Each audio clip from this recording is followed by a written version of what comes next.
Hello everyone, इस video में हम करेंगे एक्सरसाइज 11.1 में से सम नंबर 3, जिसकी स्टेटमेंट है construct a triangle with sides 5 centimetre, 6 centimetre and 7 centimetre and then another triangle whose sides are 7 by 5 of the corresponding sides of the first triangle।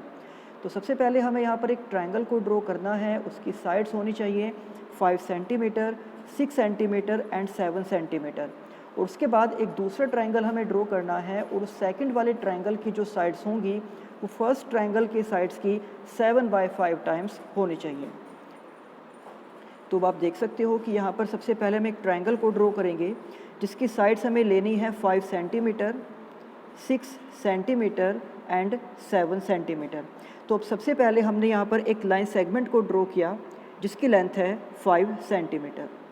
उसके बाद हम यहाँ पर एक कंपास को 6 सेंटीमीटर तक ओपन करेंगे और उसको पॉइंट ए पर रखकर इस तरह से एक आर्क लगा देंगे। देन उसके बाद हमें कंपास को 7 सेंटीमीटर तक ओपन करना है और उस कंपास को अब हम पॉइंट बी पर रखकर पहले वाले आर्क पर इस तरह से एक इंटरसेक्शन लगा देंगे।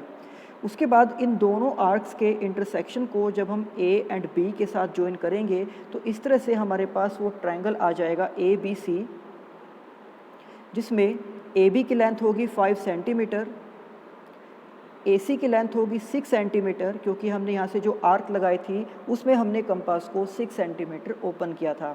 और यहाँ पर बी सी की लेंथ हो जाएगी 7 सेंटीमीटर, क्योंकि पॉइंट बी से जो आर्क लगाई थी उसमें हमने कंपास को 7 सेंटीमीटर ओपन किया था। और इन सभी स्टेप्स को हमें कंस्ट्रक्शन में लिखना भी होगा।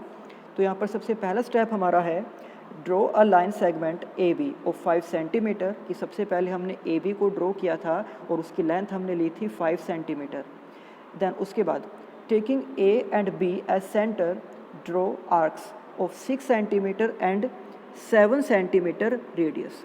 आपको पॉइंट ए से एक आर्क लगानी है 6 सेंटीमीटर कंपास को ओपन करके एंड पॉइंट बी से एक आर्क लगानी है और इस बार आपको अपने कंपास को 7 सेंटीमीटर ओपन करना है।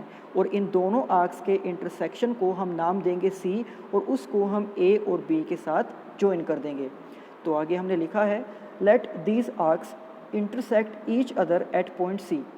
Triangle ABC is the required triangle having length of sides as 5 centimeter, 6 centimeter and 7 centimeter respectively।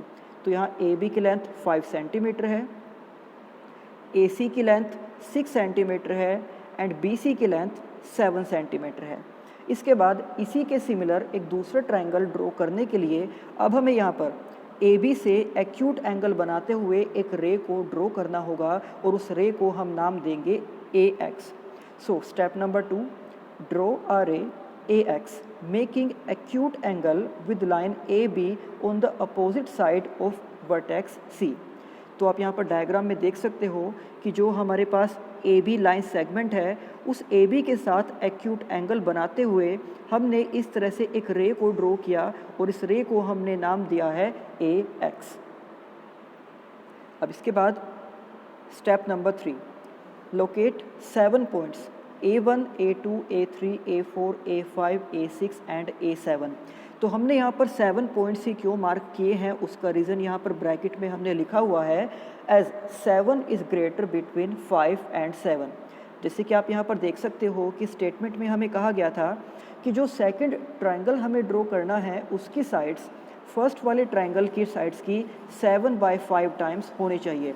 और आप यहाँ पर देख सकते हो कि 7 एंड 5 में से 7 इज़ द ग्रेटर नंबर, इसलिए जो रे हम ड्रॉ करेंगे AX, उस AX पर हमने 7 पॉइंट्स को मार्क किया है और उन 7 पॉइंट्स के बीच की डिस्टेंस भी एकदम इक्वल होनी चाहिए। तो हमने यहाँ पर A और A1 की डिस्टेंस, A1 A2 की डिस्टेंस, A2 A3 की डिस्टेंस और इस तरह से उन सभी पॉइंट्स के बीच की जो डिस्टेंस है वो एकदम सेम रखनी है। तो आप यहाँ पर डायग्राम में देख सकते हो कि जो रे हमने ड्रॉ की थी AX उसी के ऊपर हमने इक्वल डिस्टेंस पर पॉइंट्स मार्क किए हैं A1, A2, A3, A4, A5, A6 and सबसे लास्ट में A7। और इसका रीज़न ये है क्योंकि 7 by 5 में 7 ग्रेटर नंबर है, इसलिए 7 पॉइंट्स यहाँ पर मार्क किए गए हैं।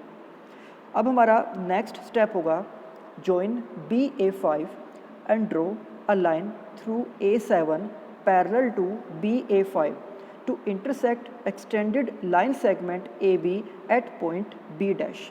तो अब जैसे कि आपको पता है कि स्टेटमेंट में हमें फ्रैक्शन दिया गया था 7/5 और यहाँ पर 7 ग्रेटर नंबर है, इसलिए हमने उस रे ए एक्स के ऊपर 7 पॉइंट्स को मार्क किया। उसके बाद फ्रैक्शन में जो हमारा डिनोमिनेटर होता है उसके साथ हम ज्वाइन करते हैं पॉइंट बी को। तो यहाँ पर हमारा डिनोमिनेटर है 5, इसलिए हम बी को ज्वाइन करेंगे A5 के साथ। उसके बाद अब आप देख सकते हो कि फ्रैक्शन में हमारे पास जो न्यूमरेटर है वो 7 है और डिनोमिनेटर 5। तो डिनोमिनेटर 5 था, इसलिए हमने B से A5 को ज्वाइन कर दिया है। अब इसी लाइन के पैरेलल में एक और लाइन हमें ड्रॉ करनी होगी और उस लाइन को हम ड्रॉ करेंगे 7, यानी कि जो हमारे पास 7 पॉइंट था A7, उससे हम एक लाइन को ड्रॉ करेंगे जो B A5 के पैरेलल होगी। तो अब यहाँ पर हम सबसे पहले तो इस AB को जो हमने 5 सेंटीमीटर का ड्रॉ किया था, इसको हम आगे की ओर इस तरह से प्रोड्यूस कर देंगे।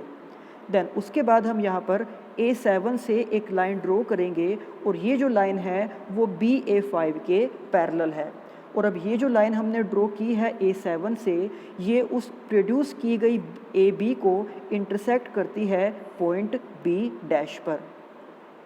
तो यही हमने यहाँ पर स्टेप नंबर 4 में लिखा है कि BA5 के पैरेलल एक लाइन हमें ड्रॉ करनी है पॉइंट A7 से, जो एक्सटेंड की गई लाइन सेगमेंट AB को पॉइंट B डैश पर इंटरसेक्ट करती है।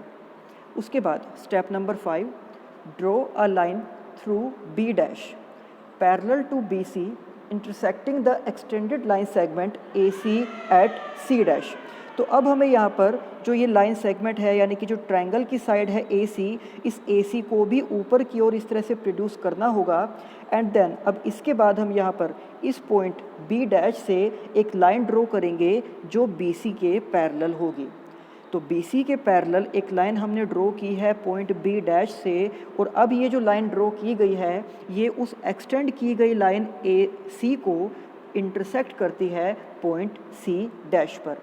तो इस तरह से जो सबसे पहले ट्रायंगल हमने बनाया था वो था ट्रायंगल ABC, जिसकी साइड्स के मेजरमेंट थे 5 सेंटीमीटर, 6 सेंटीमीटर एंड 7 सेंटीमीटर।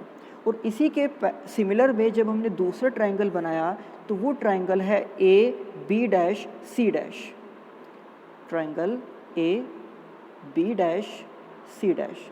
तो हम यहाँ पर कंस्ट्रक्शन में लिख सकते हैं कि triangle AB dash C dash is the required triangle, और यही इस सम में हमें ड्रॉ करना था। तो ये था एक्सरसाइज 11.1 का सम नंबर 3। अब इसी एक्सरसाइज के बाकी सम हम करेंगे नेक्स्ट वीडियो में। तब तक आप इस सम की अच्छे से प्रैक्टिस करना। तो मिलते हैं आपसे नेक्स्ट वीडियो में। Thank you.